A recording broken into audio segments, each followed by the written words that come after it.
तो कैसे हैं आप लोग। एक बार फिर स्वागत है आप सभी का हमारे एक और नए मजेदार धमाल के और कमाल की वीडियो के अंदर। दोस्तों आज की अपने इस वीडियो के अंदर हम लोग फिर से देखने वाले हैं एक बहुत ही इंपॉर्टेंट शॉर्ट नोट के ऊपर। आइए देखते हैं कि वो क्या टॉपिक है। टॉपिक है बायोडाइवर्सिटी।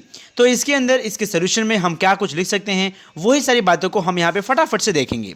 तो स्टार्ट करते हैं बायोडाइवर्सिटी का सोल्यूशन। जो हमारा नेचर होता है, हमारे नेचर के अंदर बहुत ज़्यादा अमाउंट में बहुत सारे प्रकार के ऑर्गेनिज्म मौजूद हैं। चाहे हम बात करें पेड़ पौधों की, चाहे हम बात करें इंसानों की, चाहे हम बात करें हाथी की, चाहे हम बात करें घोड़े की, चाहे हम बात करें जंगली जानवरों की, चाहे हम बात करें इंसानों की।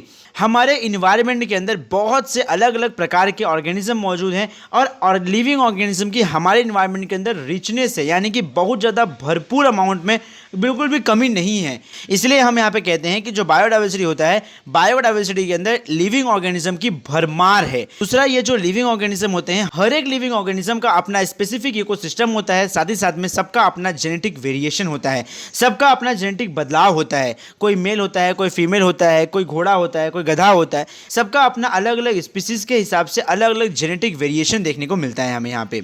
ये जो बायोडाइवर्सिटी होती है, ये बायोडाइवर्सिटी को टोटल 3 अलग अलग लेवल्स में विभाजित किया गया है। तो आइए जानते हैं कि वो कौन कौन से लेवल हैं। तो यहाँ पर टोटल बायोडाइवर्सिटी को 3 अलग अलग लेवल्स में विभाजित किया गया है, बांटा गया है। पहला है जेनेटिक डाइवर्सिटी, सेकंड है स्पीसीज डाइवर्सिटी एंड थर्ड है इकोसिस्टम डाइवर्सिटी।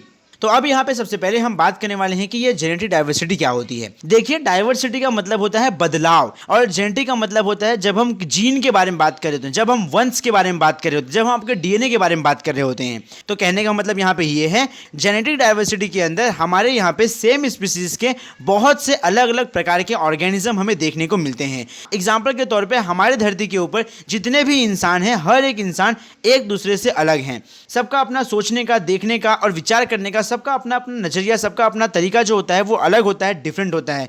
हर एक इंसान एक दूसरे से भिन्न है, एक दूसरे से अलग है। इसे ही हम लोग कहते हैं जेनेटिक डाइवर्सिटी। अब यहाँ पे देखते हैं स्पीसीज डाइवर्सिटी क्या होता है। जैसा कि मैंने आप लोग को पहले ही बता दिया कि हमारी धरती के ऊपर बहुत सारे प्रकार के इनन्यूमरेबल यानी कि अनगिनत स्पीसीज मौजूद हैं। इनको हम गिन नहीं सकते कितने स्पीसीज मौजूद हैं। चाहे वो बात करें हम किंगडम एनिमेलिया की, किंगडम प्लांटे की बात करें, तो माइक्रो ऑर्गेनिज्म की बात कर लें, चाहे हम फंगी की बात कर लें, चाहे हम बैक्टीरिया की बात करें, प्रोटोजोआ बात कर लें, वायरसेस बात कर लें, बहुत सारे स्पीसीज हमारी धरती के ऊपर मौजूद हैं। और इसे ही हम लोग कहते हैं स्पीसीज डाइवर्सिटी। अलग अलग प्रकार के माइक्रो ऑर्गेनिज्म, अलग अलग प्रकार के एनिमल्स, अलग अलग प्रकार के प्लांट, ये सब को जब हम मिला देते हैं तो इसे हम कहते हैं species diversity. And third last diversity, इसे हम कहते हैं इकोसिस्टम डाइवर्सिटी। आइए देखते हैं कि इकोसिस्टम डाइवर्सिटी क्या होता है।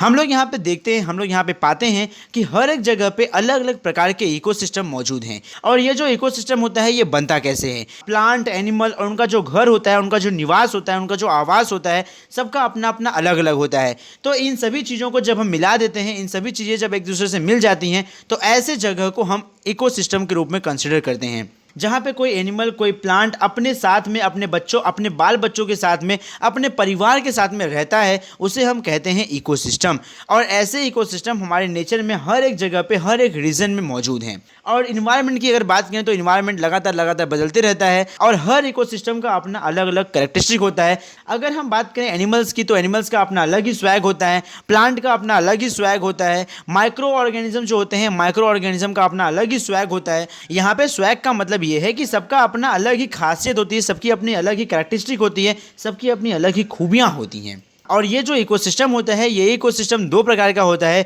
एक होता है नेचुरल इकोसिस्टम, एक होता है आर्टिफिशियल इकोसिस्टम। एक ऐसा इकोसिस्टम है जो नेचर ने बना के दिया हुआ है और एक ऐसा इकोसिस्टम होता है जो आर्टिफिशियल है, जिसे इंसान बनाते हैं। नेचुरल तो हमें समझ में आता है कि नेचुरल क्या होता है। घास उग रही है, घास को गाय भैंस खाएंगे और गाय भैंस को जो बड़े जानवर होते हैं यानी कि टाइगर वगैरह जो होते हैं वो खाएंगे और बाद में वो मर जाएंगे, उन्हें डिकम्पोज कर दिया जाएगा माइक्रो ऑर्गेनिज्म के द्वारा एंड वापस से वो जनरेट होंगे सॉइल के अंदर, वापस से वो घास के रूप में उगेंगे। लेकिन आर्टिफिशियल क्या होता है। आर्टिफिशियल का सबसे बड़ा एग्जांपल होता है पैडी फील्ड कल्टीवेशन, यानी कि जो हम धान की खेती करते हैं, वो धान की खेती वाला सिस्टम जो होता है उसे हम आर्टिफिशियल कहते हैं। पैडी फील्ड क्या होता है, पैडी फील्ड के अंदर किस तरीके से कल्टीवेशन किया जाता है, पैडी फील्ड किस तरीके से आर्टिफिशियल है, मैन मेड इन्वायरमेंट है, मैन मेड इकोसिस्टम है, उसके बारे में हमने अलग से वीडियो बनाया हुआ है। उसका लिंक आप लोग को डिस्क्रिप्शन बॉक्स में देखने मिल जाएगा, साथ ही साथ में आई बटन में उसका लिंक मिल जाएगा, आप लोग वहां से जाके उसे समझ सकते हैं और देख सकते हैं। फिलहाल आप लोगों को इस क्वेश्चन के आंसर में यही कुछ बातें लिखने की हैं। इसके अलावा आप लोग को इस क्वेश्चन के आंसर में एक भी एक्स्ट्रा वर्ड नहीं लिखने का है।